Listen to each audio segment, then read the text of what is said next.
Jeffries hitting .283 for the year with 1 home run, 3 runs batted in. Portugal with a record of 1-2, and that is strike 2. Jeffries with a lifetime record of .271 in his short time in the major leagues. He's hit 19 home runs in just about a year and a half, and the fastball missing, and they count 1-2. Mets hitting .221 as a team. They are tied for the league lead in home runs with 15, and Jeffries fouls away a fastball.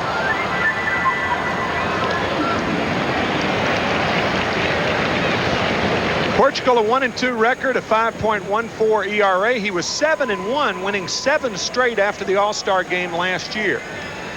Mark Portugal, coming over from Minnesota in 1988. And it's strike 3. So Portugal starts off with a strikeout, his 11th strikeout in 14 2/3 innings. And the rest of the lineup for the Mets: Mark Carreon in there. Keith Miller still out with a strained hamstring. Howard Johnson batting third, followed by Darryl Strawberry. Kevin McReynolds in left field hitting fifth. Dave Magadan at first base batting sixth. Barry Lyons behind the plate hitting seventh. Kevin Elster, the shortstop, batting eighth. And Frank Viola, 3-0 on the year. Boy, has he been a dandy so far. And Mark Carreon punches it to the right side, and a great play by Bill Doran to take a base hit away. What a play by Bill Doran. He has struggled with the bat the last couple of years, and what makes this a particularly good play is when it's hit by a right-handed hitter. The ball is tailing away from Doran. That ball just kept going, and so did Doran. Really a fine play by a good second baseman. Second to Ryan Sandberg in fielding percentage, and he turned in a beautiful play right there, and it brings up Howard Johnson. Johnson hitting .254. He has 3 home runs, 10 runs batted in. If that were after May 1st, they'd have his glove checked. And the first bit's grounded foul. I doubt that there will be any infielders' gloves checked, Ralph. Probably all the outfielders. Those unscrupulous outfielders are a sorted lot. Huh? You know, it's a great story because the umpires were given tape measure rulers to measure the gloves so they wouldn't be too big over the actual regulation. Yeah, you know, he's got a small glove there. Yeah, most infielders do because they have to get out of there, get the ball out of there quickly. Brett Butler had a great line about that the other day. He said, mine will probably be too big. He said, it's regulation now, but after I stretch it, it'll probably be too big. That's going to be interesting in May, though. Smallest glove that I ever saw a second baseman use was used by Joe Morgan. Yep. And right here in this park. Right here.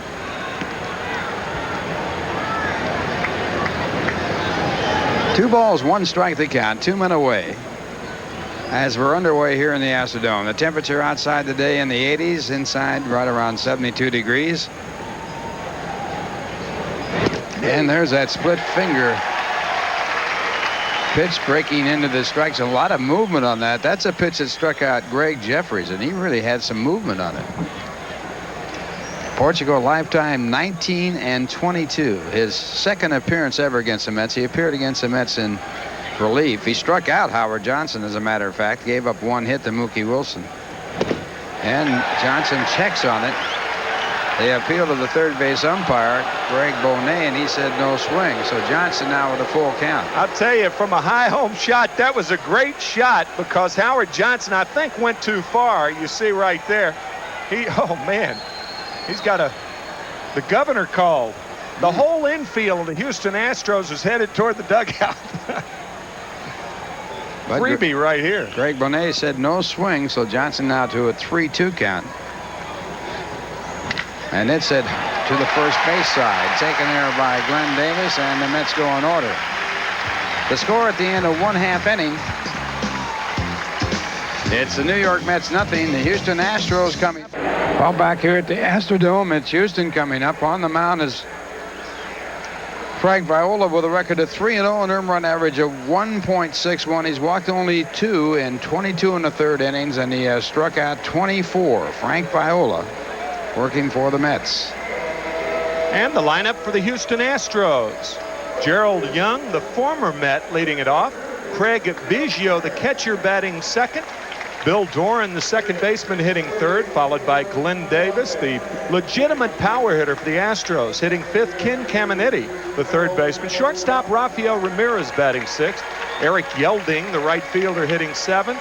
Batting eighth, Casey Candell in left field. And the pitcher, Mark Portugal, the pitcher, hitting ninth. So George Young, a former New York Mets farmhand, to lead it off. I said George. I should have said Gerald Young. And the first pitch is hit on the ground to Kevin Elster at shortstop. And Young is out. Mets have Marshall, I should say Magadan at first base, Jeffries at second, Elster at shortstop, Johnson at third, McReynolds, Carreon, and Strawberry in the outfield left to right, and Lyons is the catcher. That'll bring up the fastest catcher in the National League, Craig Biggio, and he is batting second in the batting order as a catcher. Seldom see a catcher hit that high in the batting order, but he had a fine year last year for Houston, batting .257 in 134 games. He had 21 stolen bases and had 13 home runs. He also had 26 infield hits. How about that for a catcher? Good looking stroke. Very quick hands. From Smithtown, New York. Makes his home in New Brunswick, New Jersey. First round selection by the Astros in 1987.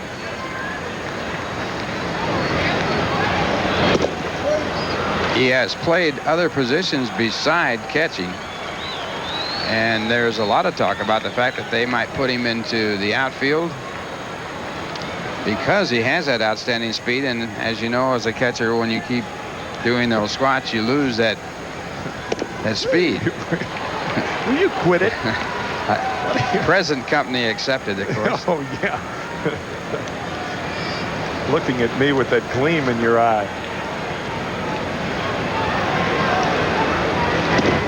And right on that outside corner. It's a remarkable thing about Viola so far. A 12-to-1 ratio. 24 strikeouts. 2 bases on balls.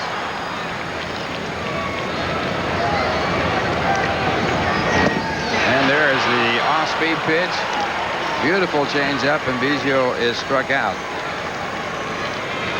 Third, number 19, to Mark.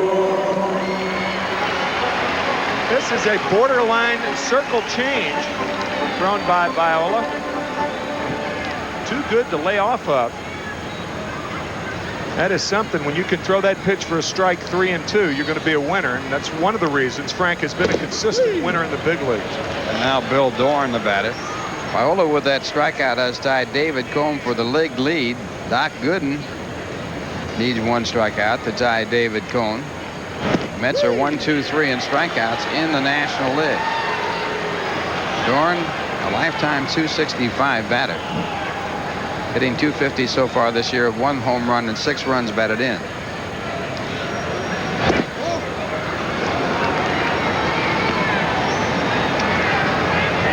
One ball, 2 strikes. Doran 2 years in a row has had off years. Last year hit .219. And this ball grounded to Elster, and once again the throw over to first base to Magadan is in time for the out. So Houston going in order, and the score at the end of 1. The Mets nothing and Houston nothing. Now here's a word from AT&T. For a change, some warm weather, and the Mets are happy to be in this warmer weather, aren't they? Warm weather and long sleeves because we're inside. It's kind of nice, isn't it? Not too bad. It's nice to work without the long underwear. Here's Darryl Strawberry to lead it off. No score in the ball game. Top of the second. Strawberry hitting .294 with 2 home runs, 9 runs batted in, and he pulls the fastball foul. Mark Portugal on the mound for Houston.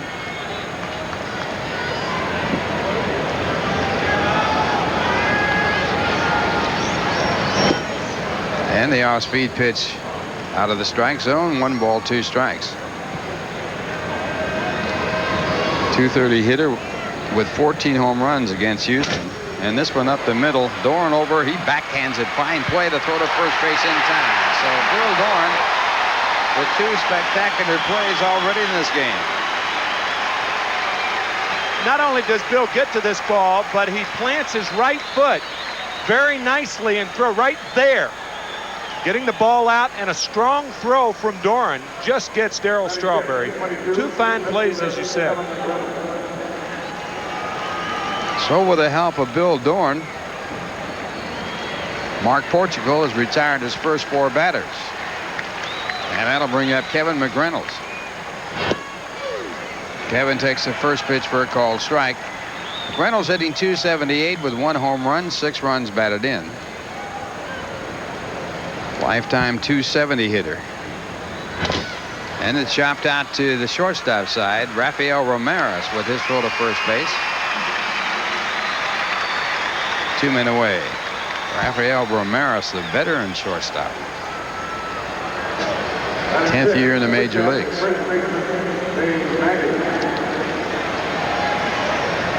That'll bring up Dave Magadan playing first base in tonight's ball game. Dave hitting .158. He's had 3 hits and 19 times up.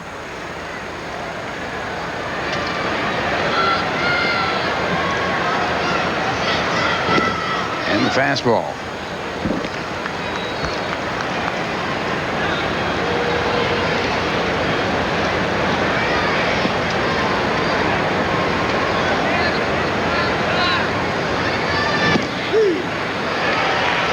One ball, 1 strike. Portugal throws a lot of those backdoor breaking balls, or side door breaking balls. A lot of sliders on the outside part of the plate to go along with that split finger.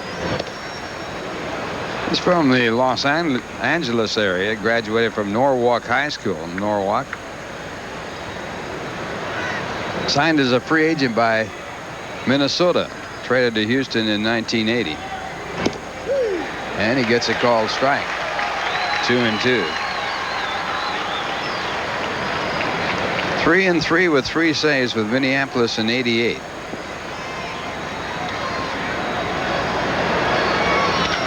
This ball hit hard to right center field. It'll be a base hit. Eric Yelding gets to it and throws it back in. The Mets have the first base runner. Be hard pressed to hit a tweener between that Houston outfield. They can fly. Gerald Young in center, anchored by Casey Candell in left field, and Eric Yelding in right. Glenn Wilson, who has 71 assists over the last 5 years, second to Jesse Barfield of the Yankees, was scratched. He was a late scratch, a leg problem. So Wilson out of there, and Casey Candell went in left field, and Yelding, who was originally slated for left, moved to right. Candell was not on the Major League 40-man roster. He was invited to spring training, now playing back in the majors as Barry Lyons takes the first pitch for strike 1. Lyons hitting .195. And a ball call. Talking about Young, all he did was lead the league in percentage, fielding percentage, putouts, assists. He had 15 of those, total chances, and in double plays by outfielders. He had 5 double plays as an outfielder. Hit hard to the shortstop Ramirez. The throw to Doran in time. That retires the side. So the Mets get the first hit of the game and leave the first base runner, and the score at the end of 1.5 innings. The Mets nothing, Houston nothing. At the Astrodome, no score, bottom of the 2nd inning, and Glenn Davis will lead it off for Houston. Davis, a bona fide home run hitter. He is outstanding. Hitting .345 so far this year with 3 home runs. He has a total of 147 in his 4 years in the major leagues.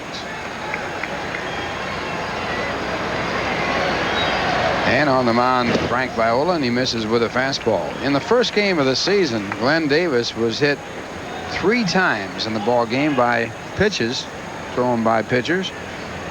That tied a record. Ground ball is short. Elster from the deep position. And Davis is out.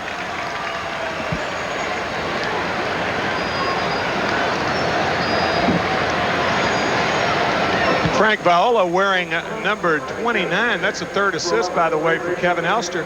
He had changed uniform numbers with Dave Magadan in spring training, and we'll tell you, in high school and college. He wore 29, and he wanted it back last year, but Magadan was wearing it, and Dave was nice enough to give it back to him this year. And now Ken Caminetti, the batter, and he takes the first pitch for strike one. Caminetti hitting .235. Ralph Viola had wanted that number when he was with the Minnesota Twins, but it was retired by, it was the number that Rod Carew had worn. And Carew, one of 3 players and a manager who had their numbers retired by 2 teams. And the strike call, and Caminetti back to the bench. Second strikeout for Viola. The one was Casey Stengel. Casey with the Yankees and the Mets, Henry Aaron with the Brewers and the Braves, and Rod Carew with the Angels and the Twins, as the fastball just locks Caminetti. That's what that changeup does. It gets you looking for it so much that a routine fastball, you can't get around on it. And here's Rafael Ramirez, and he takes the off-speed pitch for ball one. Ramirez, a lifetime .262 hitter in his 10th year in the major leagues. And a ball call for ball two.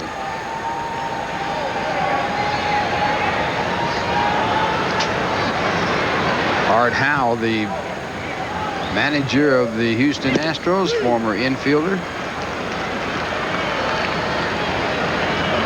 2-1 the count. Ramirez hitting .269 this year with no home runs, 3 runs batted in.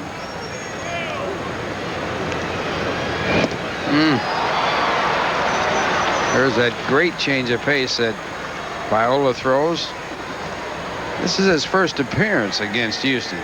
They did not see him last year. A change again. He'll throw it on any count. Right back with it, and the ball in the dirt, so the out has to be completed at first base. It goes as a strikeout, and another 1-2-3 inning. The score at the end of 2. It's the Mets nothing and Houston nothing. Now here's a word from the world, the Astrodome, and we're moving now to the top of the 3rd. Kevin Elster will lead it off for the Mets, and the fastball by Mark Portugal is fouled off. Portugal has given up 1 hit, a single to right center field by Dave Magadan. He also has struck out 1. Elster, 5 hits and 49 at-bats. Saw that 102 average. At least Kevin's on the interstate. He kids about that. He says when he was hitting below 100, he was on the service road. The I-102 average, the players, they laugh to keep from crying, really. Kevin batting only 102 on the year. Hits have been hard to come by. He comes from where Highway 101 runs through the Los Angeles area. And it's hit in the air to center field. Drifting back is Young. And Gerald makes the catch. He's just south of there right now. He hasn't got to that Mendoza line. That'll bring up Frank Viola. Frank is 0 for 7 this year. Got his first major league base hit against Oral Hershiser. And that's quite a story about Hershiser. He is out of action for the year, and maybe his career is in jeopardy. Strike 1. I got the impression reading the stories today, and there were many, that he's certainly out for this season, but even though the rotator cuff is torn, Dr. Jobe said that the chances are about 50-50 that he could come back next year. Dedication will get you back. Certainly Hershiser is all of that. Well, Tommy John went through that unbelievable operation the first time it was ever performed on a pitcher, and he came back and had a fine career afterwards, and hope the same for Hershiser. Tell you look back in that 1986 playoff, and you remember when he started Game 4 in the rain that Sunday night and then was warming up the next day? All those relief appearances. You don't know whether that did it, but that was an awful lot of work that Hershiser had during that 2.5, 3-week period back in 1988 when they beat the Mets, and Hershiser was the MVP of both the playoffs and the World Series. And the other thing was he was working to get that 59 consecutive scoreless inning streak going too. Pitched into the last day of the season and had to go 10 innings in that game. to get the 59 consecutive scoreless innings to break the record held by Don Drysdale. Craig Jeffries struck out his first time up. And there's strike one his second time up.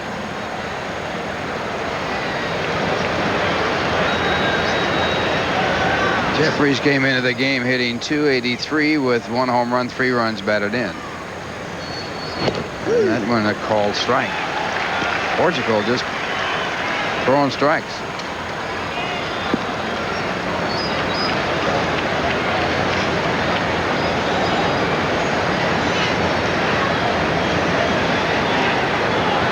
Last year, the Mets in Houston were 6-6.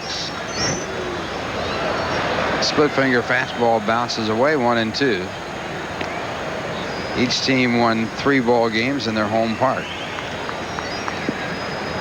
This has always been a tough stop for the Mets. Indoors has really been hard on the Mets. And this ball hit hard to center field, but Gerald Young is there and he puts it away.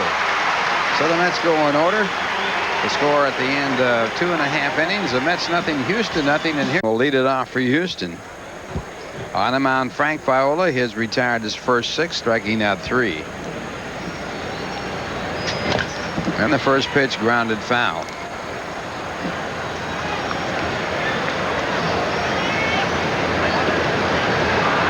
Yelding last year in 70 games for Houston hit .233.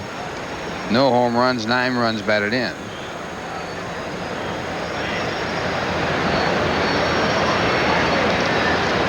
Batting .200 so far this year, 20 at bats. And a bunt pushed out to the second base side. Good play, good bunt. So a base hit by Yelding, and that's the first Houston batter to get on. A perfectly placed bunt to the left of Frank Viola. Viola and almost all left-handed pitchers fall toward third base. That's why it's not good to drag the ball against a left-handed pitcher, but to push it.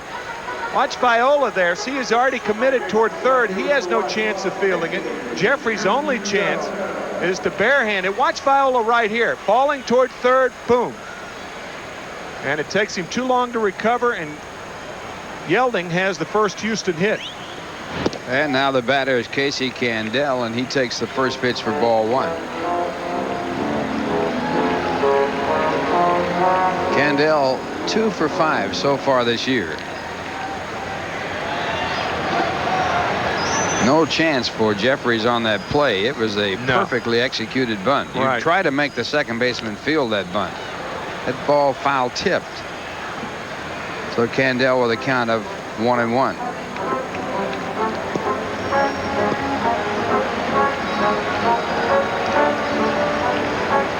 Yelding can fly at first base, but he's neutralized somewhat by the move of Frank Viola. Viola with an excellent move to first.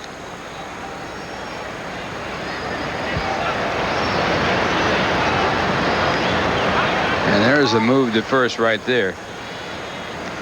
The Mets catchers have thrown out only 4 of the 35 attempted to steal. That is not the #1 move of Viola, nor is that. A lot of times pitchers will deceive young base runners. This is the first time the Astros, you mentioned, Ralph, have seen Frank Viola, and you give him the B move and set him up for the A move. Bait that trap. And there goes Yelding. The ball hit to right field. Strawberry right there, and it looks like they have a play at first. The throw back to first base is off of the glove of Magadan, and it rolls away, so they lose the chance for the double play. Well, Yelding, several things. It was really a good throw, an in-between hop. Good throw by Darrell. Had Magadan come up with the ball, he's out. And watch, it's a little bit of an in-between hop. Why is Magadan? I guess he is backing up, and because of the in-between hop, he backed up and just tried to block that ball. But the thing was, Yelding went for the decoy at second base. Kevin Elster, the shortstop, since Yelding wasn't looking, Elster made it look like he was fielding the ball and throwing it to first. The one guy you don't look at if you don't look at the hitter, is the shortstop. Second guy you don't look at is the second baseman. You got to look at that hitter as you're running down there to see where the ball's going. Just a little peek about halfway down when the ball is just about ready to hit the bat. Yeah, peek at contact. There goes the runner again, a swing and a miss. A good throw by Lyons, but not in time. Lyons with a perfect throw. Yeah, you can't do anything about that. The guys you want to throw out are not the thoroughbreds and the real fast runners. The mediocre runners are the guys you want to get. And Lyons would get almost any other base runner. Not any other base runner, but most runners with a little above average speed. But Yeldon can fly. 32nd stolen base against the Mets this year. And it brings up Mark Portugal with a count of 1 strike. This ball popped. Portugal a good hitter, and he pops this ball up in shallow left field, going back as Elster to make the catch. Yeldon stays at second. Portugal came in this game with a lifetime batting average of .231. That's good for a pitcher. Elster goes a long way to make this play. Fine play by Kevin Elster.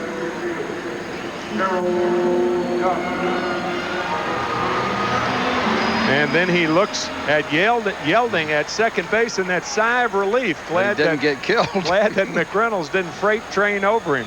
Well, you could hear those footsteps coming when you're a shortstop, and you got to wonder, is it going to be me or will he get around me?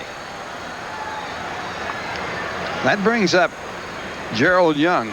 Young grounded out his first time up.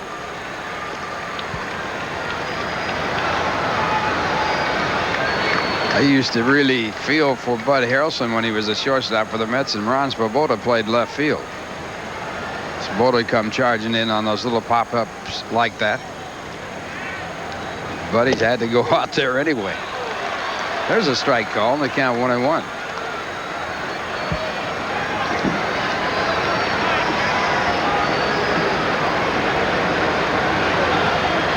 Young played properly in center and right. McReynolds way too deep in left field. Young with 1 major league home run. 1. That's in 5 years. You see the alignment there. McReynolds was playing there for Mark Portugal, but you can see Carreon is shallow in center field and Darryl Strawberry shallow in right. McReynolds way too deep. And the off-speed pitch. 2 balls, 1 strike. Gerald Young was in the trade that saw the Mets get Ray Knight back in 1984. This 1 home run coming in 1987.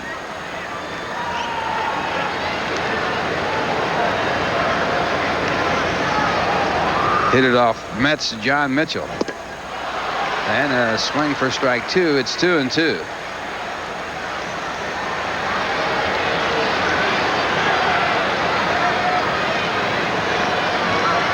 Speaking of Rod Carew, Gerald Young attended his hitting school.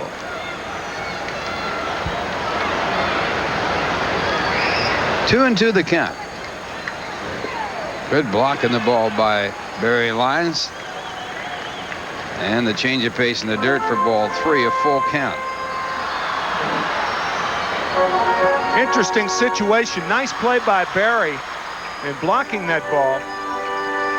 Even though you have first base open, you have Houston's hottest hitter, Biggio, on deck. Art Howe, the 10th manager in Houston history. 3-2 the count. That's looped into center field. Right there is Carreon.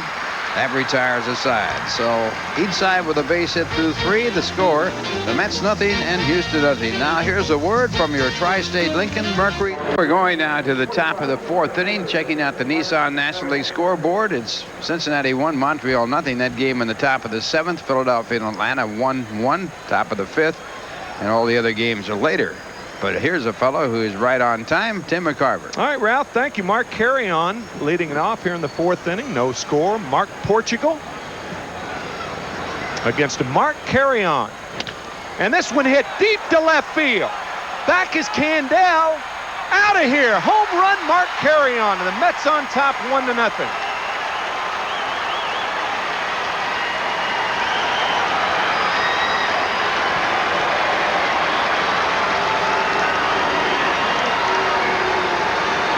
The dugouts here at the Astrodome are the longest in the league. And you look down and you see all those blue and orange and gray uniforms just lining up. It's like a new movie starring Paul Newman, but right now starring Mark Carreon, huh? That's right. He's a star right here. His third home run to tie Howard Johnson for the club lead. The first home run given up by Portugal this year. And there's no doubt about it. It cleared that ball by a good margin. Howard Johnson. There's that line we were talking about. Guys can really spread out. I'll tell you, you need a walkie-talkie to get down the other end.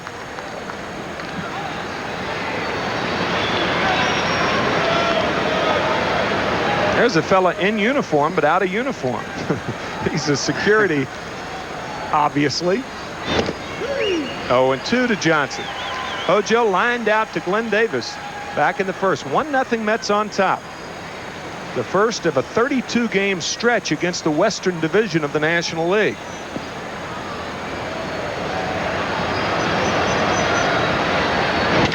Ground ball left side. Good play. Caminetti with the strong arm. Can't get him. No, he did get him. 1 out. Great play by Glenn Davis on the short hop. Well, Caminetti is regarded as the best throwing third baseman in the National League. And right here he comes up throwing, bounces at the first base. And the call is out by first base umpire Jim Quick. So another brilliant fielding play. A fine play by Caminetti. This game is brought to you in part by AT&T, the right choice, also by Delta Airlines. We love to fly, and it shows with over 2,400 flights a day. 0-1 to Darryl Strawberry, who grounded the second on a fine play by Doran to lead off the second. 0-2 to Darryl.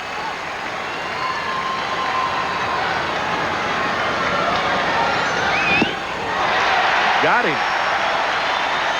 Strikeout number 3 for Portugal. 2 outs, and the batter Kevin McReynolds.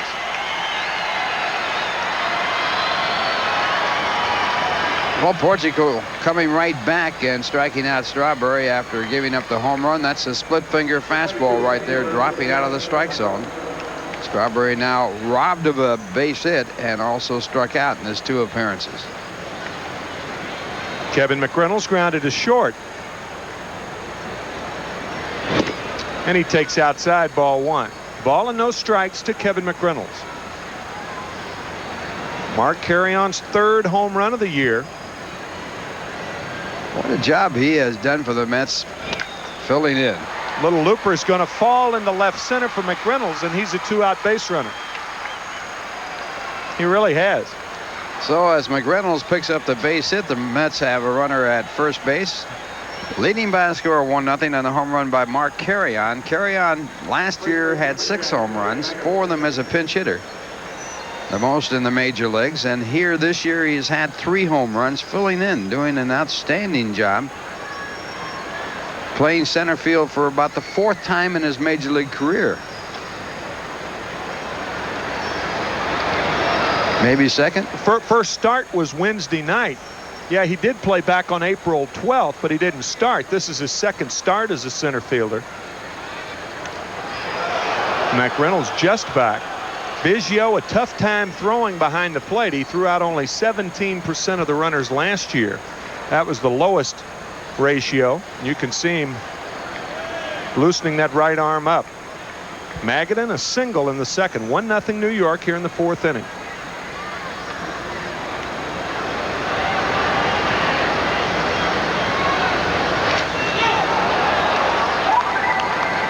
All of Carreon's home runs have come against right-handed pitching this year. All of his home runs hit as a pinch hitter last year against left-handers. Really, the only chance he had to play last year was primarily against left-handed pitching. Pressed in the service earlier this year to play left field when McReynolds injured his thumb, and he did a great job, especially against the Cubs. Pico and Nunez, Jose Nunez, were the pitchers against whom Carreon homered against Chicago. No balls, 1 strike to Dave Magadan. Mets have won 4 in a row. trying to make it 5 here at the Dome. High, ball 1. 1-1 to Magadan.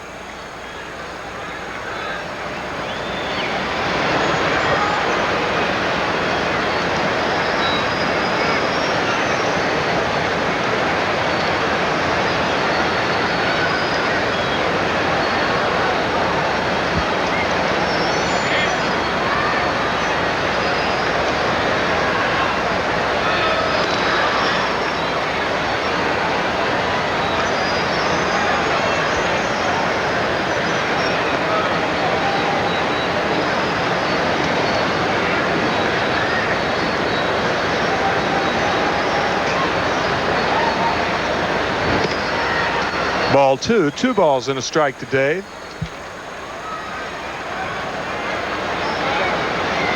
Wouldn't be a bit surprised if the runner goes on this next pitch.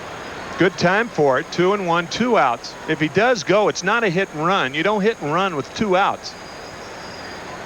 It would be a straight steal situation. But if Magadan thought he ought to swing, he could go ahead. Runner not running. It's 3-1 to Magadan. I bet he goes this time. Yeah, you know, we've talked about it many, many times, Ralph. 3-1 and 2-0 with 2 outs, I don't think are good running situations. I think you make the hitter too anxious to swing at a bad strike trying to protect the runner. But Davey puts that play on all the time. Most managers do. They like that play. McReynolds not running, and this one lined to right field. Base hit. McReynolds is going to stop at second base, and Ramirez cutting the ball off and diving for McReynolds, but Kevin back in time. So Magadan now 2 for 2, the 4th Met hit. Well hit ball, and of course the throw by Yielding is right near the bag, and Ramirez with a nice play goes there, and he just does get to Kevin McReynolds, but McReynolds back to the bag. So Mets now with runners at first and second with their 3rd hit in this inning. Barry Lyons grounded into a force play to end the 2nd inning. Barry entering the game batting 195. Fly ball right field, shallow. Yelding makes the play, but the Mets are on top on Mark Carreon's 3rd home run, and after 3.5 lead 1-0. We'll be back after this from AT&T. Nissan American League scoreboard. Yankees 3, California 1, bottom of the 5th. Seattle 3, Baltimore 1, top of the 5th. Oakland tied with Boston at 3, top of the 5th. Cleveland 2, Minnesota nothing, top of the 5th. Detroit 5, Milwaukee 2, bottom of the 5th. Chicago 1, Toronto nothing, top of the 2nd. Texas 1, Kansas City nothing. That game in the top of the 1st. We're in the bottom of the 4th. The first Mets time that they have faced the Astros this year as Craig Biggio takes a curveball, the first curve of the game thrown by Viola, high. 1-0. Viola has given up a bunt single, and that has been it. He has struck out 3. He leads 1-0. Popped up, shallow right. Jeffrey's a long way to go, but there's Strawberry, and he makes the play. 1 out here in the 4th inning. And that'll bring up Bill Doran.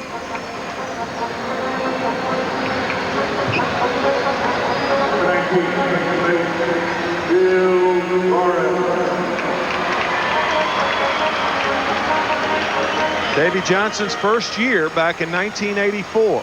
He has been the winningest manager in the National League since that time, as the curveball is low. Winning the World Series in 1986, the divisional championship in 1988, losing in 7 games to the Dodgers. Doc Edwards was with Cleveland before he got the axe last year. First year as a Met coach, former Major League catcher. Outside to Caminetti. 2 balls and no strikes to Ken Caminetti, who grounded to short his first time up. I beg your pardon, Bill Doran.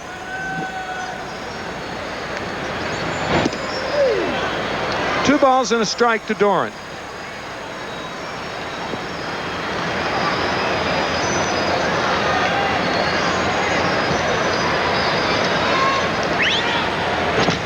Tapper again toward short.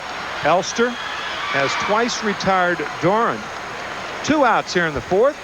And it's nice to see an old friend, Gene Elston, formerly an announcer with the Houston Astros, visiting our booth tonight. Father of Kim Elston, who is a cameraman and a good one, and I mean a real good one. Gene, longtime the voice of the Houston Astros. Now does games for CBS on Saturday. Glenn Davis now takes strike one. Okay. 0-1 to Glenn Davis. Here's Gene doing the game tomorrow night, I would assume, right, Gene? All right. Inside corner to Davis. No balls, 2 strikes to the Astro first baseman. Davis leads the National League in total bases over the last 4 years with 1,102, one more than Will Clark. That puts him in pretty good class. I'll say. Down on strikes. Viola's 4th strikeout. Boy, he has just been brilliant through the early going. He leads 1-0 after 4. We're back after this from top of the 5th. Mark Carreon's 3rd home run. The difference here, a rapidly moving ball game. Mark Portugal against Frank Viola, and the curve is high to Elster.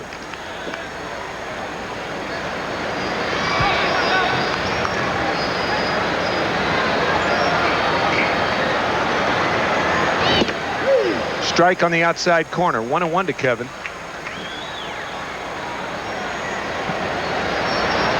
4 hits for the Mets, 1 for the Astros. A bunt single in the 3rd inning by Eric Yelding.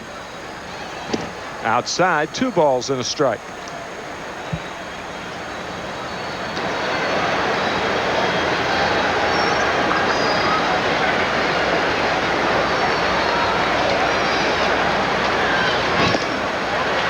Good swing, and it just nips Biggio. That's another reason that catcher's speed is slowed down after a while. That ball off the right knee of Craig Biggio. 2-2 to Elster.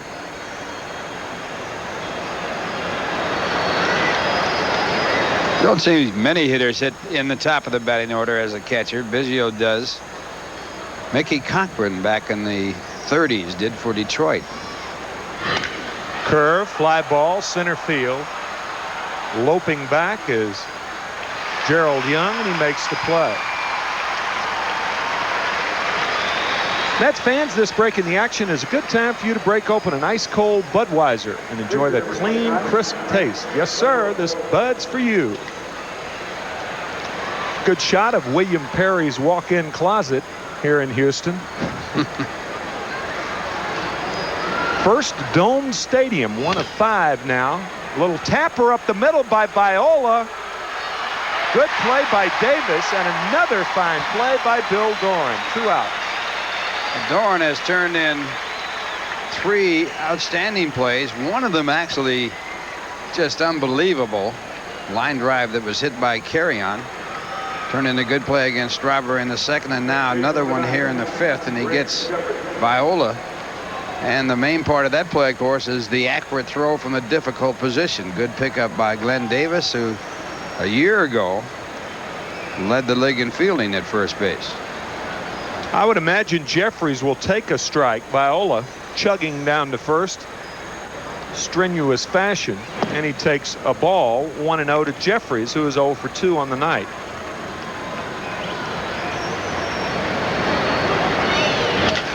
Ground ball, right side. Davis takes it himself. 3 up, 3 down in the 5th. After 4.5, 1-0. Mets on top, and we're back after this from your Ford dealers. Here's the refrigerator. The refrigerator. I thought you were going to say it was his deep freeze. But actually, the weather is outstanding here in Houston. The temperature outside in the middle 80s. A little bit of rain falling today, and here inside 72 degrees as we go to the bottom half of the 5th inning. Mets leading 1-0. If one place needed a dome stadium, it was Houston. Boy, remember when they used to play outside? Man. Those mosquitoes would carry you away. They had that ballpark located where they now park cars right near to this stadium. And the first pitch is swung on and missed as Caminetti misses the change of pace. That was old Colt 45 Stadium. Temporary stadium built before they could complete the Astrodome. And Frank Viola misses away, and it's 1 ball and 1 strike.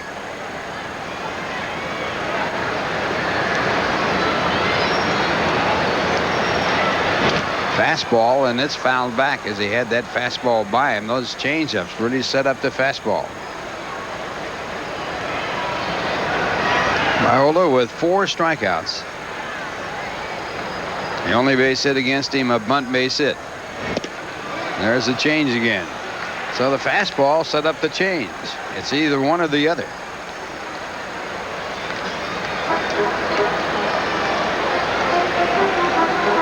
That's the 29th strikeout for Viola. He leads the National League, and he has walked 2 men in 4+ starts. What a ratio. 3+ starts. And he'll now take on Rafael Ramirez, who was struck out on a changeup his first time up. That's strike 1. Big, slow curveball. About second curveball he saw him. And the fastball hit in the air to center. Carreon right there. Carreon played a game prior to coming here to Houston in center field. Didn't have a chance. This is his second chance in this ball game. And 2 men away. That'll bring up Eric Yielding, and it was his bunt base hit in the 3rd. That is a Yielding that has accounted for his only base hit and the Houston Astros only base hit. Pushed the ball to the second baseman, Greg Jeffries, a blueprint bunt. He decoys a bunt here, and strike 1. Howard Johnson playing about 75, 80 feet away. Jeffries has shortened up at second. So has Magadan at first. And he tries to bunt it again. This time it's not that good. They'll have to hurry, though, and Viola can't get the throw off. So Yielding again. Bunting for a base hit. We'll see how it's scored. I would imagine it's going to be a hit, and it is being scored a hit. And again, Yielding bunting to the right side. And, you know, normally with 2 outs and nobody on, this is not a good play. But with the speed of Yielding, it is a good play because of the possibility of a stolen base. He stole second after the bunt base hit back in the 3rd inning. He has no power. And Viola trying to hurry the play, doesn't get it away. So look for Yielding to steal. He stole back in 3rd, got as far as second, the only runner to get into scoring position against Viola.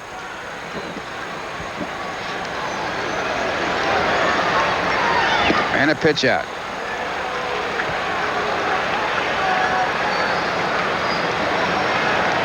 There have been 32 stolen bases against the Mets so far this year.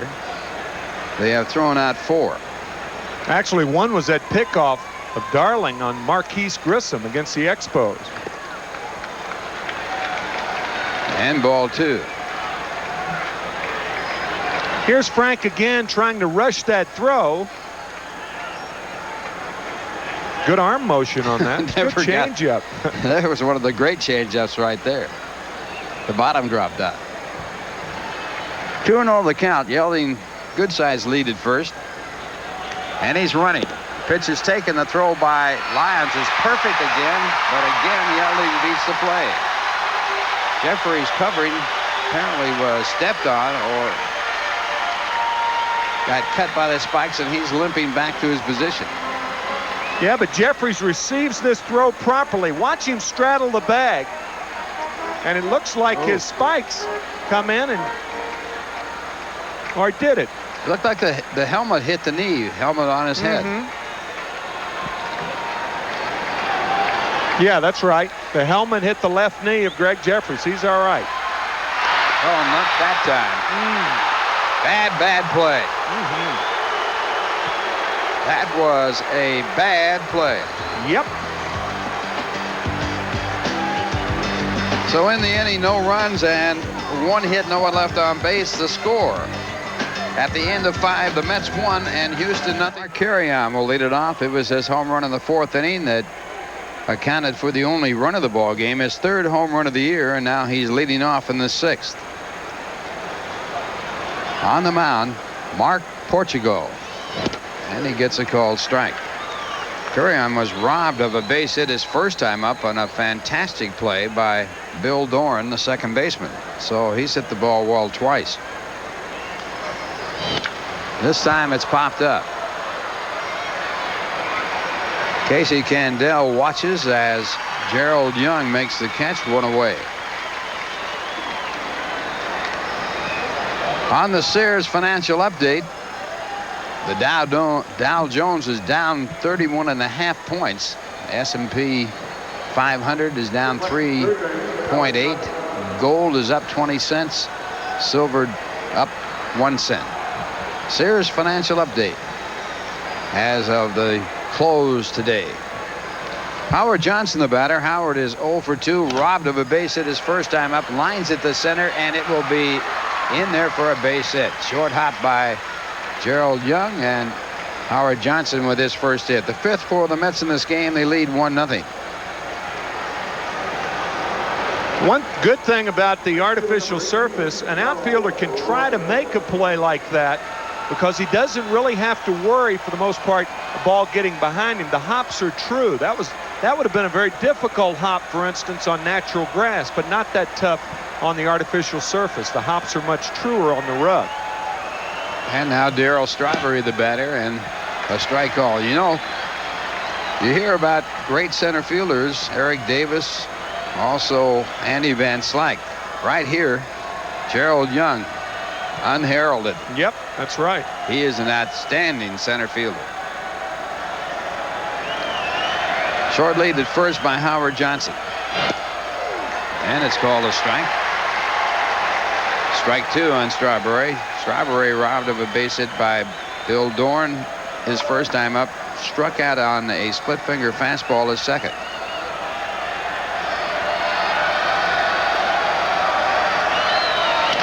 And this one hit into center field for a base hit. Johnson is second and holding there as Young gets it back in. So runners at first and second with 1 man out.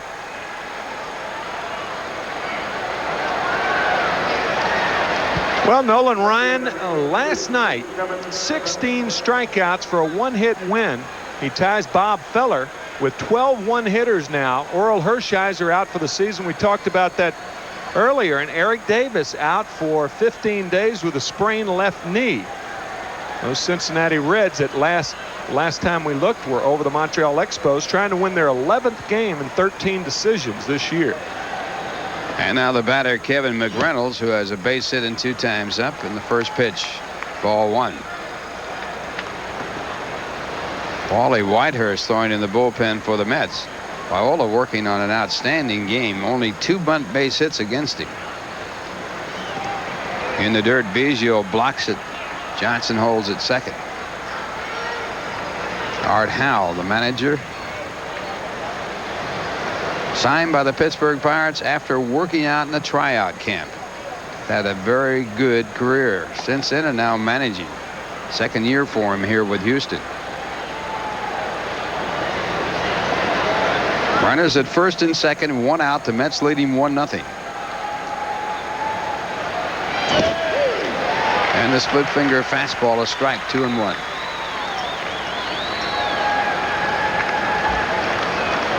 Houston with a record of 6-9. They trail Cincinnati by 5.5 games. Cincinnati, certainly no surprise. They got some outstanding players over there.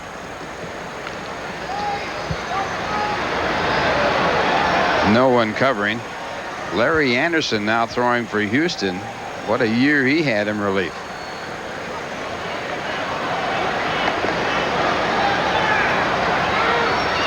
This one hit hard right to left field. Over to make a diving catch is Casey Candell, and another spectacular play by Houston, as their fielding has certainly kept them in this game. Well, this play, however, was spectacular out of necessity. The necessity was Candell had broken back, and now he has to break in. So what would have been a rather routine play, and I'm not saying that McReynolds didn't hit that ball hard. He really crushed it. But Candell rather new to the position. He's an infielder by trade, but you could see he had broken back and now makes a good recovery and the catch. That ball was crushed. So 2 men away on the play by Candell, and the batter for the Mets is Dave Magadan, who has 2 singles and 2 at-bats. Johnson, the runner at second base, Strawberry at first.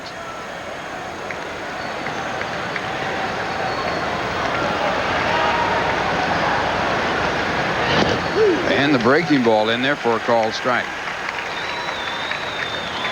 Magadan hitting .241 is 2 for 2, raising his average from 158 to 241.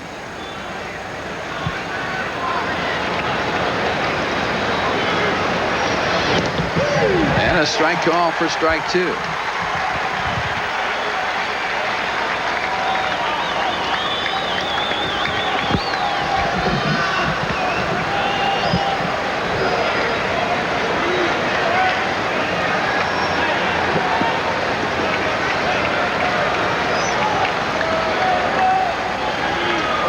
The 2-strike pitch just off the plate. Ralph, Jay Horowitz informs us that Wally Whitehurst will indeed be the pitcher in the 6th inning. Frank Viola with some tightness in his lower back. It's not serious. He had it warming up, and he wanted to try it at least 5 innings tonight, and he has pitched very well. Has a 1-0 lead, so Wally Whitehurst will be the pitcher in the bottom of the 6th. The foul ball keeps the count at 1 ball and 2 strikes.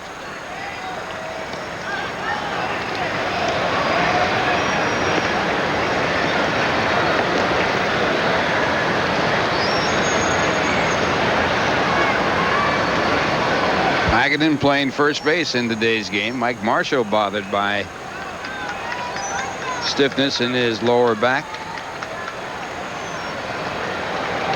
He is available for pinch hit duty. Big pinch hit for the Mets in their last win day before yesterday. And there's a ball call. It's 2-2.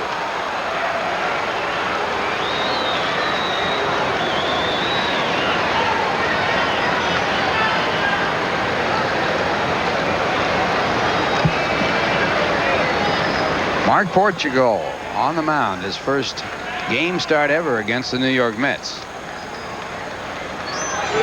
And he strikes out Magadan to end the inning. 2 hits and 2 men left on base, 1 in scoring position. The score at the end of 5.5 innings. The Mets. Wally Whitehurst will be given a lot of time. He did have some time to warm up. Davey Johnson talking to Terry Tata, telling about the injury to Viola. It is not serious, and we stress that. Wally Whitehurst, his 4th appearance, his last appearance 10 days ago. So it's been 10 days since Wally's been out there.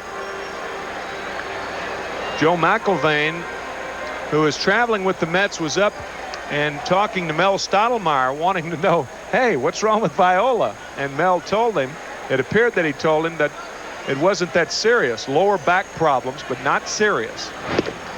Viola working 5 innings, giving up 2 hits. They were both bunt base hits by the right fielder, Eric Yelding. And now Whitehurst with his pitch to the plate, and that's ball 2. 2 balls, no strikes. Wally was with the Mets last year. He had a record of 0-1 with no saves. He was in 9 ball games, had 1 game start. He made his major league debut on July 17th against the Astros. He pitched in both ends of a twilight doubleheader. His only game start was against Chicago. He was the losing pitcher in the game won by the Cubs by a score of 10-3. He worked 2 2/3 innings.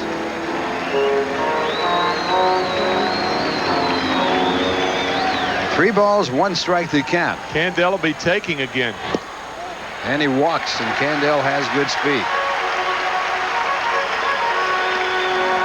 First walk of the game by Mets pitchers. Viola did not walk a batter while striking out 5. He now leads the National League in strikeouts. One thing you don't want to do here is get cute and try to go to second base with a pitcher who just came in the game. A lot of people think when pitchers are warmed up that everything's warmed up. Their arm might be loose, but their legs might not be. So I think the Mets should play conservative and let him sack it. If he gets the bunt down, go to first base.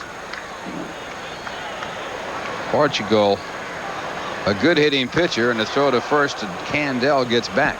Boy, that's a quick move right there.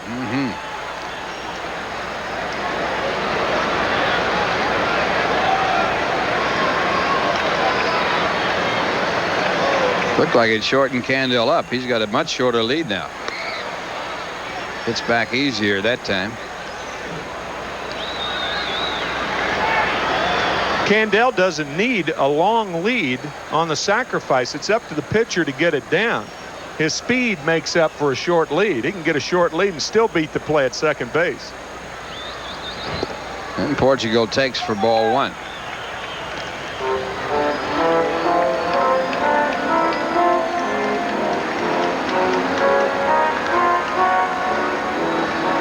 Mets leading 1-0. Houston with a runner at first and no one out. We're in the bottom half of the 6th inning.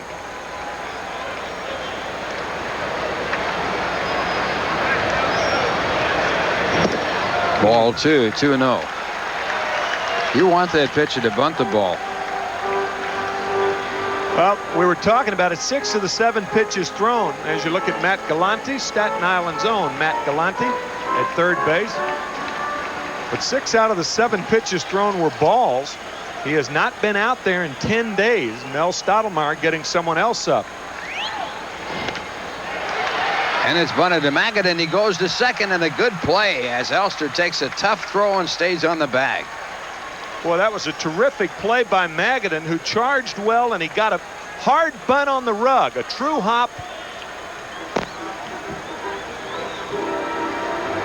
Portugal's bunt is too hard. The low throw gets Candell easily at second. So Magadan with a good assist on the bunt play, and that puts a runner at first base with 1 out and brings up Gerald Young. Alejandro Pena throwing in the bullpen.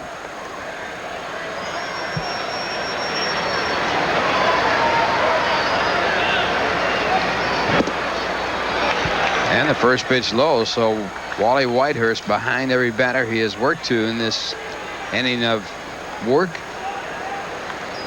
Magadan holding Portugal on at first. I don't know whether I'd be holding the pitcher on at first base with a left-handed hitter up.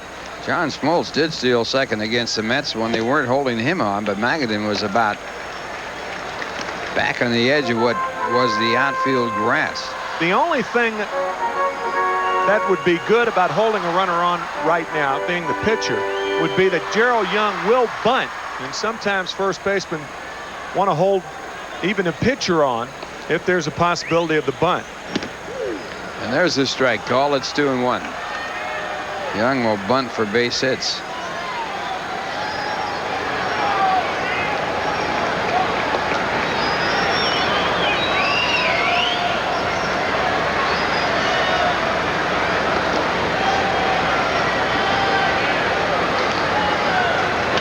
Ground ball chopped to Magadan. A fine play there as he tries for the force play. The throwback won't get the double play.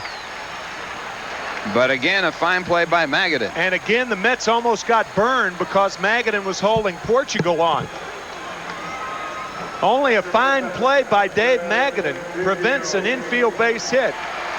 Or not an infield hit, but one of those high chopping base hits. And Portugal probably would have ended up on third base. Now, of course, you got to hold Young on. And Young a threat to steal here. The Mets leading 1-0.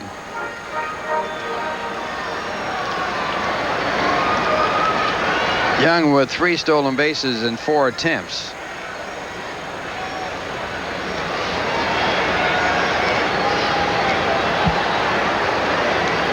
Young with 34 stolen bases last year. You're watching Mets Baseball 90 on WWOR-TV, Secaucus, New Jersey.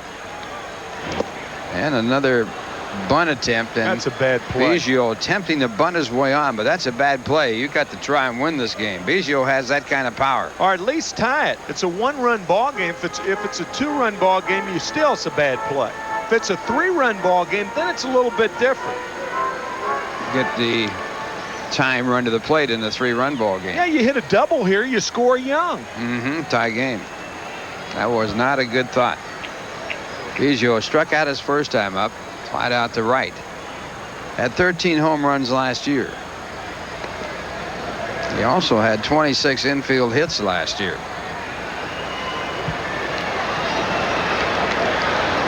Runs very well for a catcher. Young at first base, a little bigger lead right now. And a pitch out. 1 ball, 1 strike.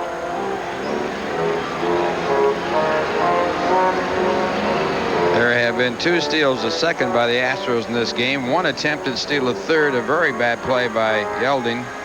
He was thrown out for the last out of the inning, trying to steal third.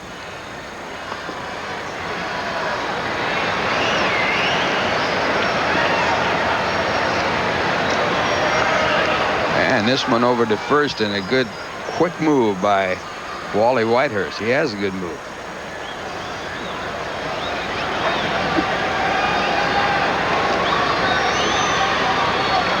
Houston with 15 stolen bases in 22 attempts so far this year. Bigger lead now at first. There is a fake it running as Gerald Young made the break and then stopped in the pitch for ball 2. 2 balls, 1 strike.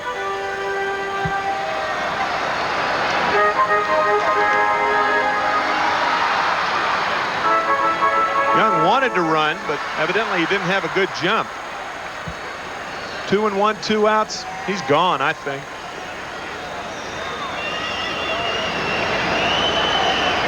Two balls, 1 strike to Biggio. And it's hit right at Jeffries. He has a play at first, and that ends the inning. So the walk and a runner left on base. The score at the end of 6. The Mets 1, Houston nothing. Now here's a word from your Tri-State Lincoln Mercury dealer. A fan could win $100 and a chance for a $10,000 bonus from Budweiser as the designated Bud batter. Stay tuned until the end of the game for results. And here coming in for the play-by-play, Tim McCarver. 1-0 ball game. Frank Viola going 5 innings, striking out 5, giving up 2 bunt base hits by Eric Yelding. Mark Carreon's home run, the only run of the game. We're in the 7th. Barry Lyons leading it off. Barry is grounded to short and flied to right field. No balls, 1 strike to Barry Lyons, who hails from Biloxi, Mississippi, as Tom O'Malley could be a pinch hitter. Phenia is about ready. The pitcher scheduled to hit third. And the curve over for a strike, 0-2. I would imagine O'Malley hitting would depend on whether Lyons or Elster can get on base.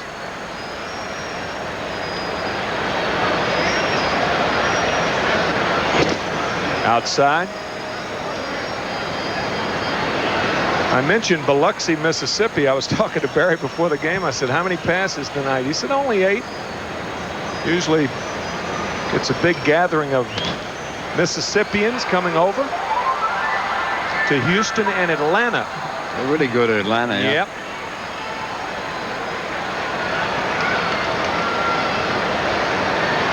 Barry played college ball at Delta State. Athletic director there, Boo Ferris, the former Boston Red Sox pitcher. Curve, line drive left field, base hit. Candell over to field it in a hurry, and Lyons is going to try for second. He's going to be out by a mile. He was out from here to Biloxi. 1 out.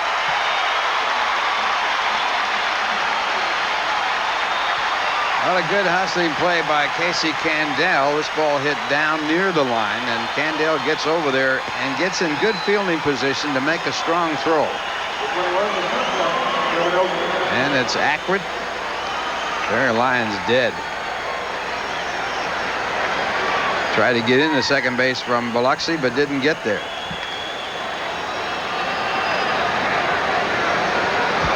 So Lyons out, trying to stretch a single into a double. The 7th hit for the Mets. And Kevin Elster takes a slider outside. Kevin 0 for 2 on the night.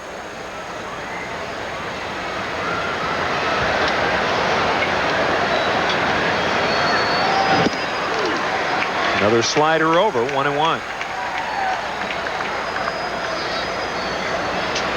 Wally Whitehurst is out on deck. So in all probability, he will bat here in the 7th inning. Fastball is high, 2 balls and a strike. There's Wally.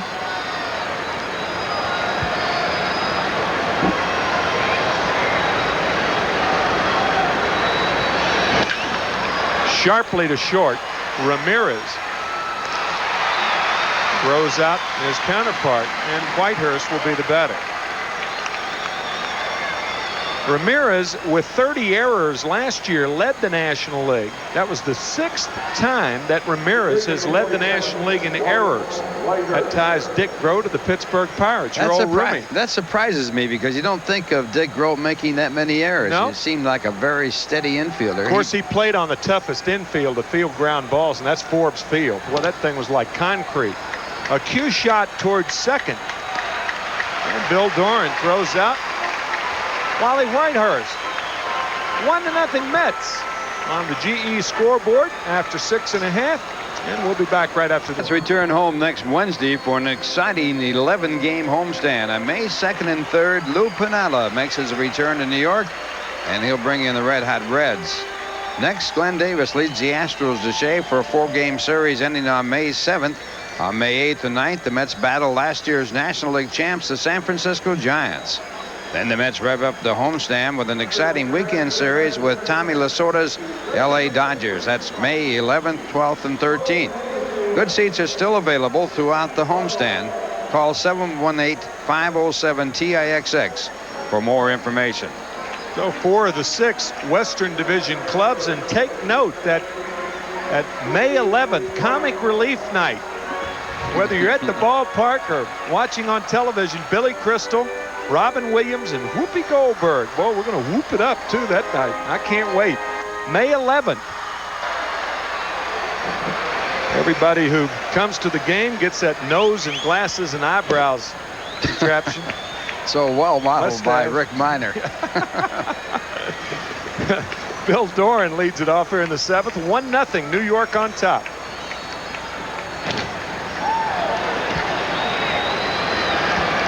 Doran has twice grounded to shortstop.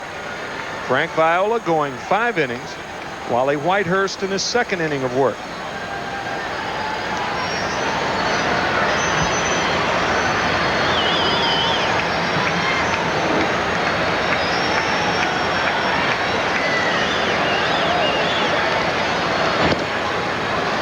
Two balls and a strike to the Astros second baseman Bill Doran.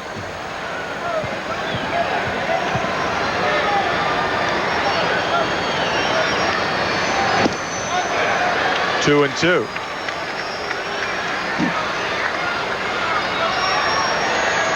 We mentioned Barry Lyons from Biloxi, Mississippi. Wally Whitehurst from near here, Shreveport, Louisiana. 25 years old, 6'3", 185 pounds. Slider stays outside. 3-2 to Doran. 1-0 Mets here in the 7th.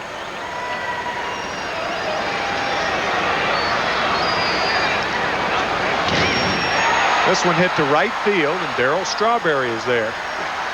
And he makes the play. One away, and Glenn Davis, the power-hitting first baseman, coming up. And let's check out the Nissan National League scoreboard. Cincinnati defeated Montreal by a score of 3-2. Philadelphia won, Atlanta won, top of the 8th. Pittsburgh and San Diego, Chicago and Los Angeles, St. Louis and San Francisco all later. Cincinnati now with a record of 11-2. How about those Giants? They have yet to win a game at home. 5-11 on the year. Glenn Davis can tie it up with one swing. It's one foul, 0-1. Howard Johnson on the line at third. And boy, if there was ever a time to play a hitter on the line, it's now. You said it earlier, Ralph. This guy, a legitimate power-hitting first baseman. And you see the left side of the infield indicating that for the Mets.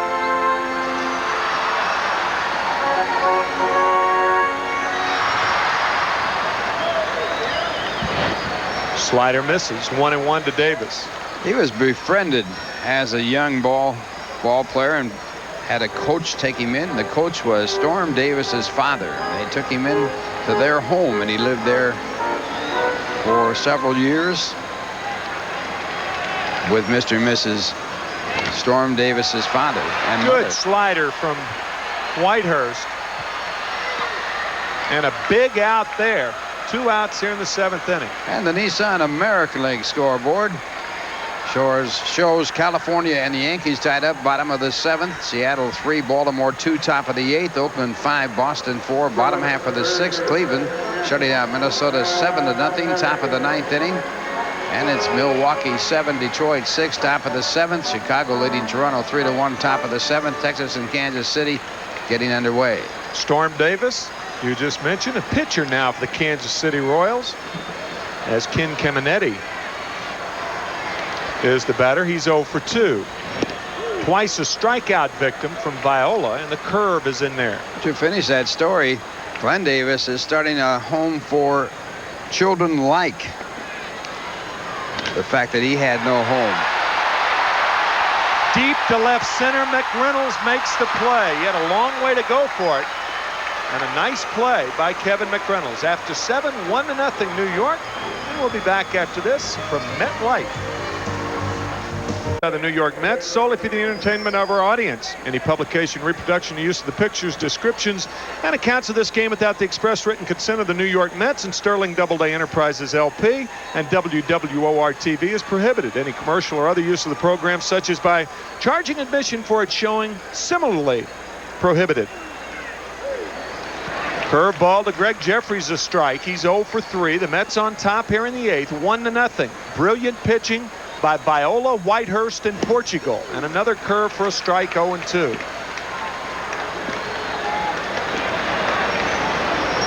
Mets hitters baffled this evening by Portugal. This one popped up. Shortstop Rafael Ramirez makes the play. And that'll bring up Mark Carreon. You know, the Mets do not use an eye in the sky. Ed Napoleon is the eye in the sky for the Houston Astros, and he is used for defensive positioning. Davey Johnson of the Mets eschews the eye in the sky. He's never had one. Mark Carreon's home run back in the 4th, the lead off the 4th, the only scoring in this game. Davey has always said that he wants his players to play in the comfort zone. There's the information being relayed down to the bench. A walkie-talkie. The Giants use that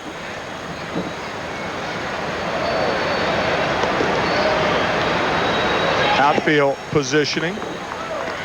You know what makes sense to me? That was Rudy Jaramillo, who is the coach that is responsible for defensive positioning. Slider outside, 2-1. I think it should be universal in baseball. I know Davey doesn't agree with that. But if eyes in the sky shouldn't be used, why do football offenses and defenses have most of their guys upstairs? Slider for a strike, 2-2. Well, there's no question about the fact that you can see the positioning better from up in the press box area. When you're on the bench, you have the worst seat in the house. It's awfully hard to tell how deep players are and if they're in the right alignment. Ground ball toward third. Caminetti cuts in front of Ramirez, and he makes the play. 2 outs.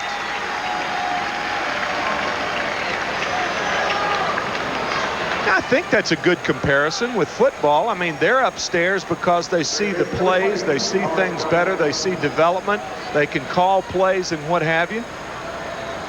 And why wouldn't that apply to defenses of Major League Baseball teams? It's the same principle, really. I think it applies. It's just whether or not you want to change the players around in the outfield. A lot of ball players, most ball players, like to play a certain way in a certain position where they're comfortable. It seems to me that you can be comfortable playing in the right position as well as you can be comfortable playing if they want you in and you don't like to go back, that's not comfortable. That's the whole key. No balls, 1 strike to Howard Johnson. There's Rudy Jaramillo. 1-1 to Hojo, who is 1 for 3 on the night.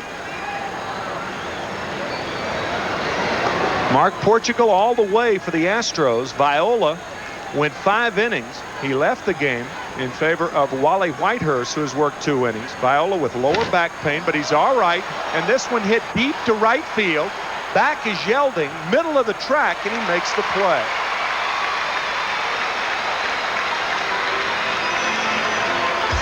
After 7.5, it's still 1-0 New York. And we're back after this from Busch. Leads it off for Houston here in the bottom of the 8th with the Mets on top 1-0. Wally Whitehurst in relief of Frank Viola in the curve for a strike 0-1.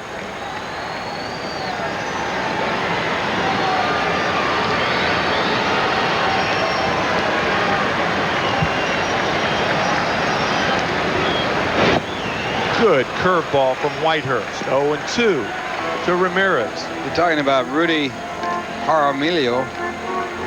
He is filling some pretty good sized shoes. He's replacing Yogi Berra. Yogi now a consultant to John McMullen, the owner of the Astros. Tapper toward third. Johnson guns out Ramirez. That's 5 in a row now retired by Whitehurst. And that's going to bring up Eric Yelding.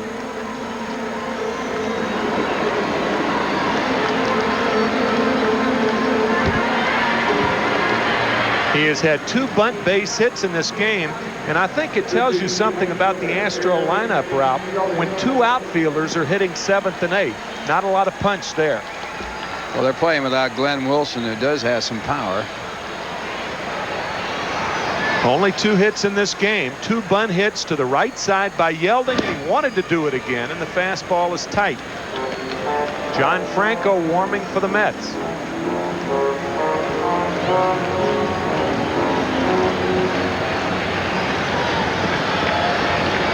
Here's John. Inside, ball 2. We understand that outside the dome, it is thundering and lightning, and there were tornado warnings in the area tonight. Watching the weather tape before the game, about an hour before the game. So dome, sweet dome.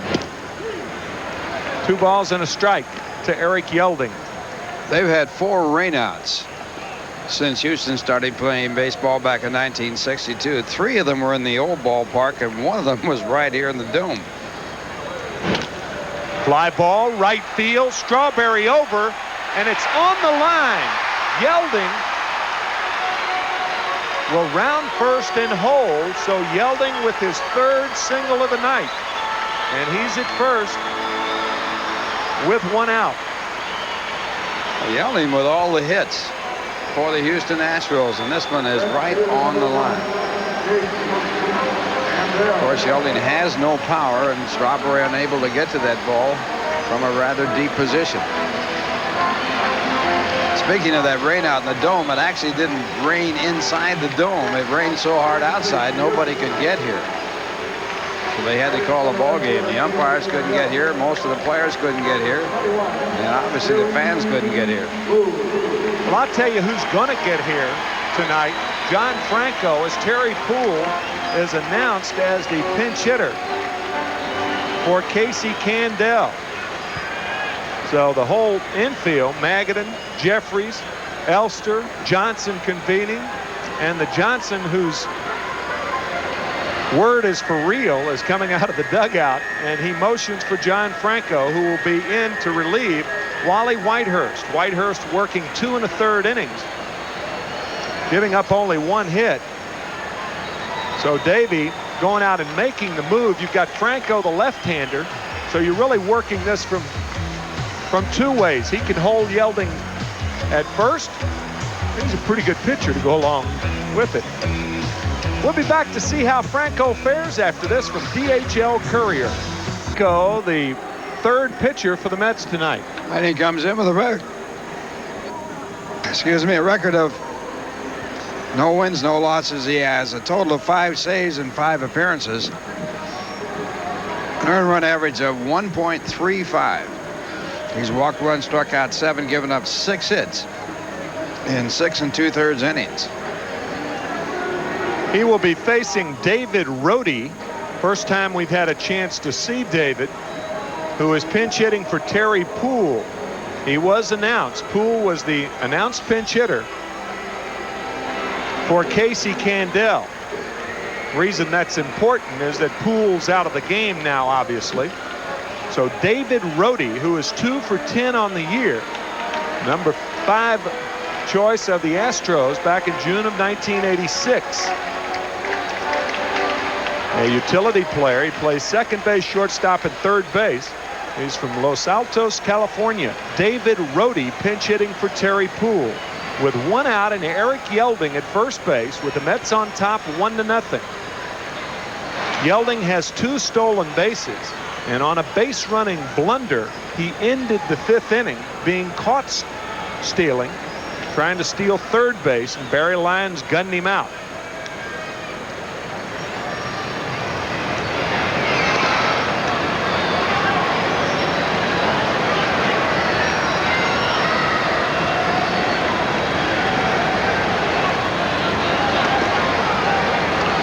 Rohde makes his home in Newport Beach, California. That's really high rent district.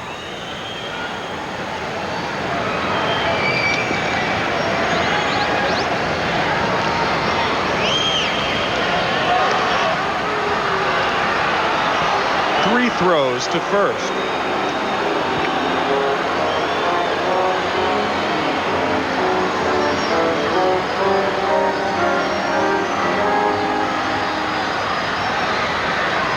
Mark Carreon's home run to lead off the 4th inning, the only scoring in this game. 1-0 Mets.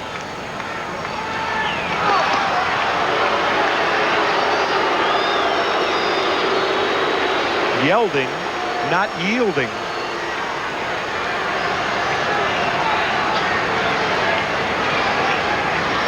Mel Stottlemyre,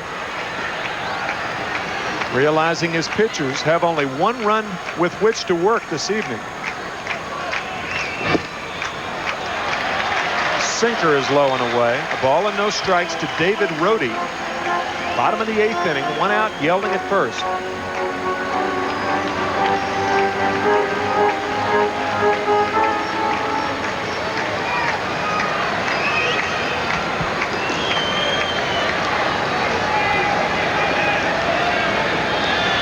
Big lead by Yelding. Well, he does take a big lead. Almost 2 feet on the rug.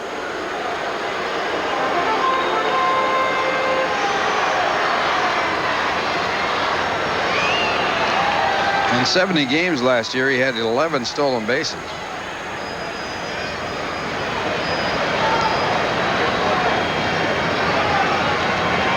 There he goes. Ground ball up the middle. Jeffrey stepped on second safe. He actually tagged Yelding, but Yelding beat the throw, and Jeffries completes the play to get Rohde at first. So Yelding at second with 2 outs. A good break for the Mets that Jeffries was covering on the play. He was over there near second base, so this ball would have gone through.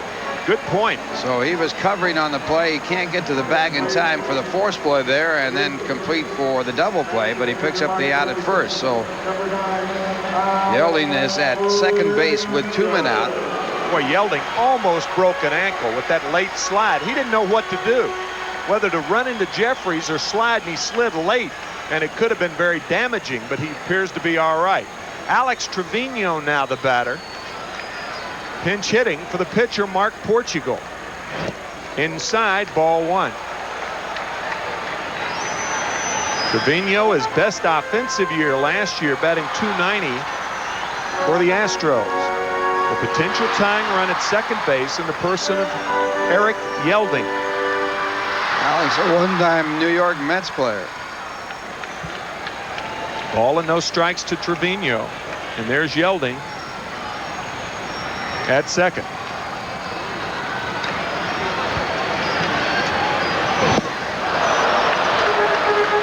One and one.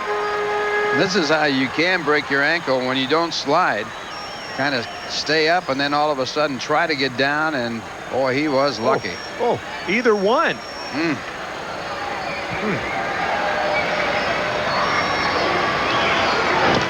Tapper foul, so it's a ball and 2 strikes. Trevino in the hole. Alex, formerly a teammate of John Franco when they were with Cincinnati. He was traded to Cincinnati from the Mets in the deal that saw George Foster come to the Mets.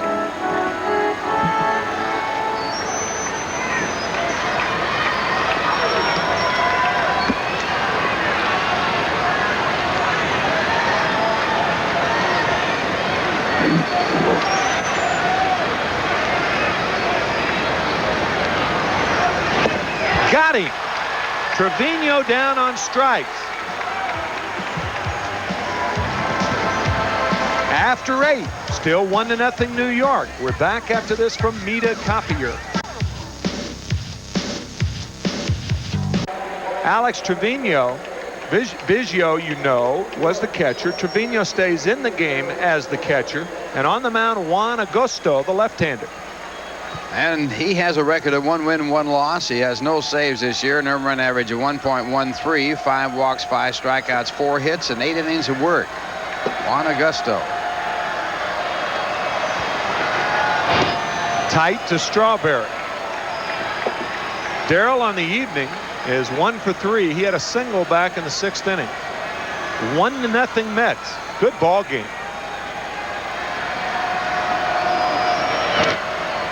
Jammed, grounder to second, and Doran over to Davis. Folks, after every game this season, points will be awarded to Met pitchers for the AT&T Long Distance Award. Now here's how it works. For every inning pitched, you get a point. We'll also add in the fractions. There you see Frank Viola, 27 1/3. If a pitcher is credited with a complete game, he gets a bonus point. At the end of the season, the man on top will win the AT&T Long Distance Award. Kevin McReynolds now. Outside, ball 1.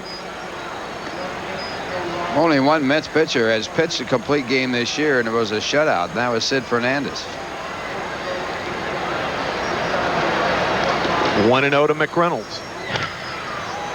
1-1.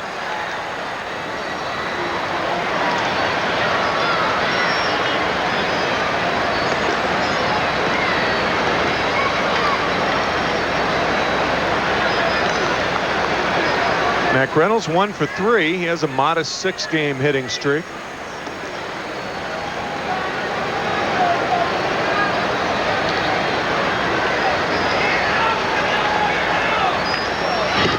Outside, ball 2, 2-1. Jim Quick, the first base umpire, concurs. We're in the 9th inning, 1 out, nobody on. Juan Augusto in relief of Mark Portugal, who went 8 innings, giving up the home run to Carreon. Hit hard to left, and it drops in front of Biggio. So McReynolds has his 2nd hit. That's going to bring up Dave Magadan. First baseman number 10, Dave Magadan. Trevino out to talk to Augusto. Augusto allowed 11 steals last year without his catchers catching a man, and that's very unusual for a left-hander. Barry Lyons on deck. He's quietly a very good pitcher. You don't hear a whole lot about him. He is the first Houston pitcher to appear in 70 games 2 consecutive years.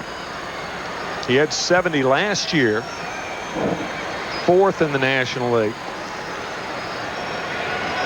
He's been released twice, sold once, signed as a free agent 3 times, and traded 3 times. Fastball to Magadan for a strike. Sounds like a stamp.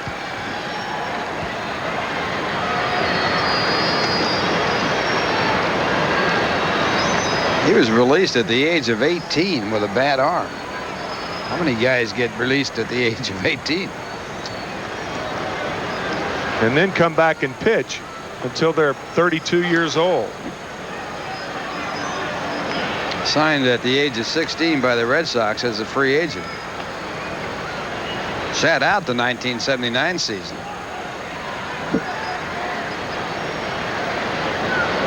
No balls, 1 strike to Dave Magadan.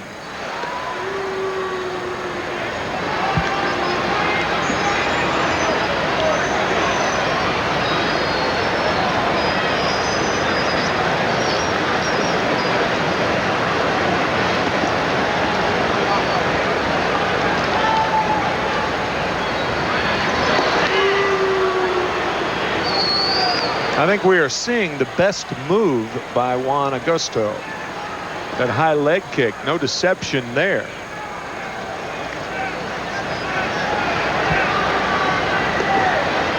If he swings that right leg back over a line from the pitching rubber to first base, he has to come home. Ball and a strike to Magadan, who is a good hit and run man.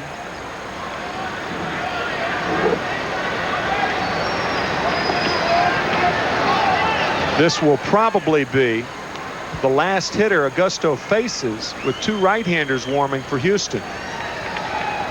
Barry Lyons and Kevin Elster due up should Magadan get on. 1-1 to Dave.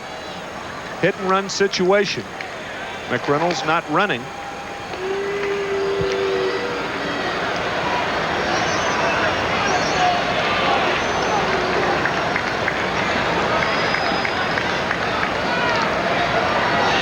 The right-handers, Larry Anderson in the foreground. Xavier Hernandez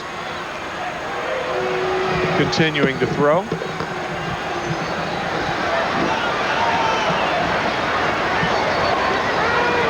One and one to Magadan, 1 out, 1-0 Mets. Mark Carreon's home run in the 4th inning, the only run of this game.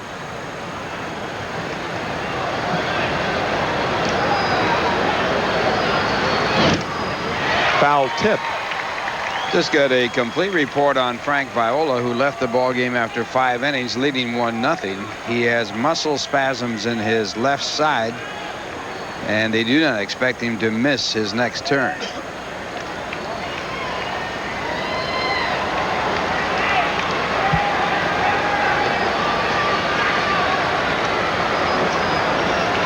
Frank went 5 innings, so if John Franco can hold on, Viola will have his 4th victory to lead all National League pitchers.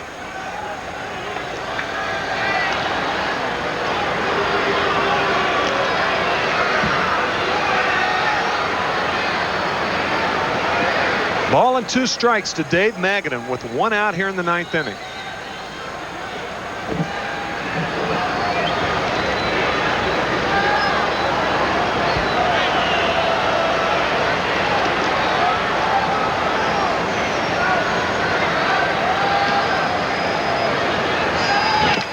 Tapper foul, will do it again. Still a ball and 2 strikes.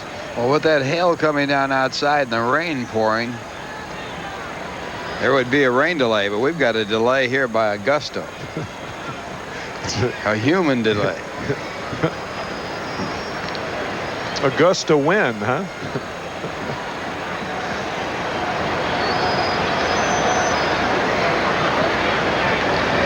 The delay caused by Kevin McReynolds at first.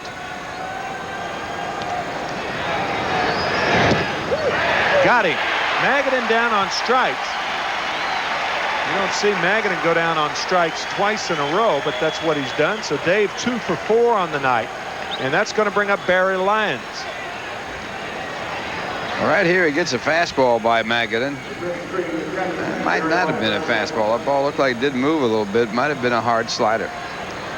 As predicted, Art Howell's going to make a move here. Otherwise, you don't have 2 right-handers warming up. You need 1 out to give yourself a chance in the bottom of the 9th.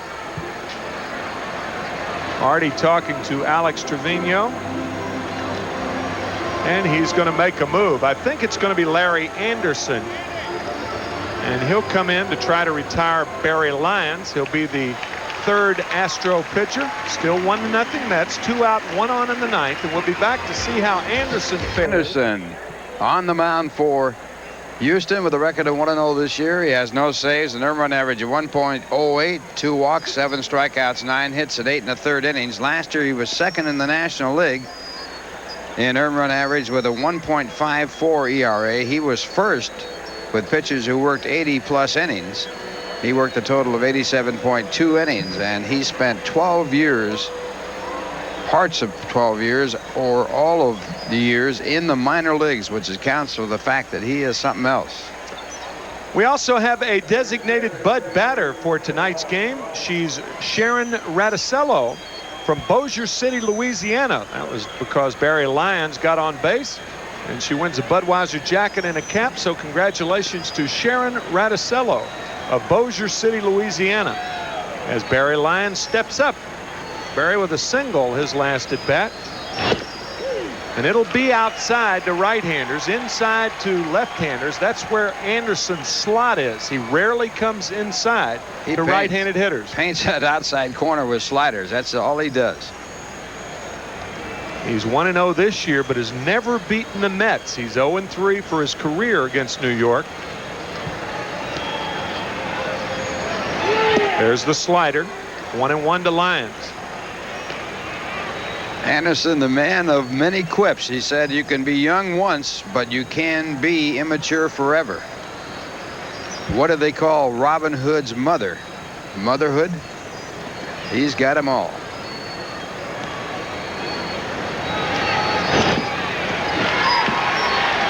Why is there no expiration date on sour cream is another one. He's a dandy. Larry Anderson, out of the Stephen Wright mold. How about this one? Why do you drive on parkways and park on driveways? Ball and 2 strikes to Barry Lyons. Appropriately.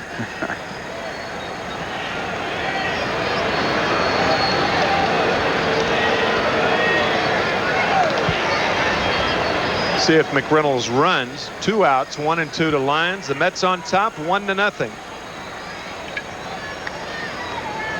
Well, the Caps over the Rangers tonight.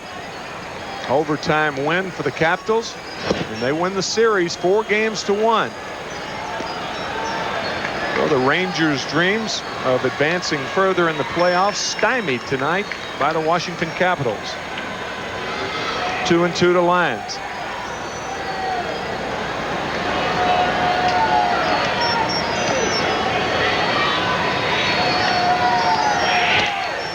Fly ball, right field, over and back is Yelding, and he makes the play. So Anderson does his job. Franco will try to do his job. A squeaky 1-0 Met lead. Bottom of the ninth coming up. The Houston Astrodome has been a beauty. A 1-0 Met lead here in the bottom of the ninth inning, and coming up for Houston, the top of the order, Gerald Young, Craig Biggio, and Bill Doran. Frank Viola went 5 innings in this game.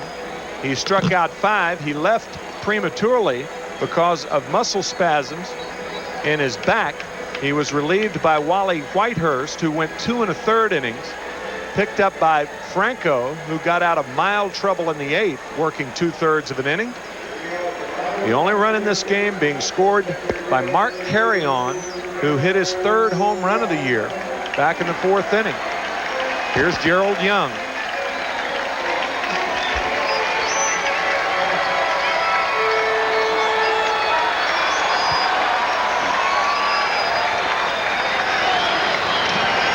The only 3 hits by Houston, all from Eric Yelding. Sharply to short. Elster, 1 pitch, 1 out here in the 9th. Some of our guests will receive the spoiler. It's thickly padded arm pillows, 3-tiered back, and deeply padded cushion seat make it the most comfortable seat in the house from Lane. Also from Birdie Travel Wear's Cortina luggage, perfect for vacations, for business, fashionable Birdie luggage. Have a good trip.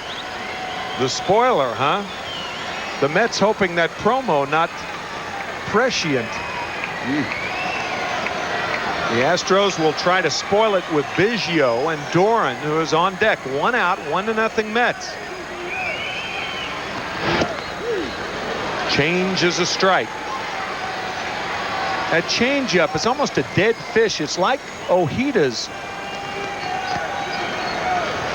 changeup. It's almost like a screwball. Moves away from a right-hander. 3 Met pitchers throw that pitch. No balls, 2 strikes. Biggio in the hole. Viola, Franco, and Ojeda. Franco holds his differently than Viola does, or Ojeda for that matter, but they all have about the same result to right-handed hitters. John trying for his 6th save of the year. Good play by Lyons, 1-2. And a good pitch. Try to make that hitter go after a ball out of the strike zone when you get out in front.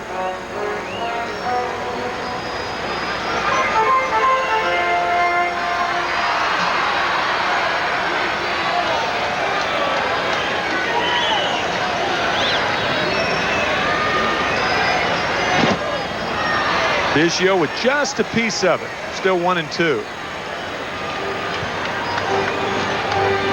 Franco coming to the Mets for Randy Myers over the winter. And a lot of people thinking that that trade was just kind of 1-for-1. And I heard somebody say the other day, it's like exchanging $1 for 4 quarters. What's the difference? Well, there's a big difference in Franco and Myers. And the biggest difference is Franco's ability to get right-handers out. He's a finesse pitcher. Can get the ground ball, can get a double play. Randy, a power pitcher. Franco has that variety of pitches. Low, ball 2, 2-2.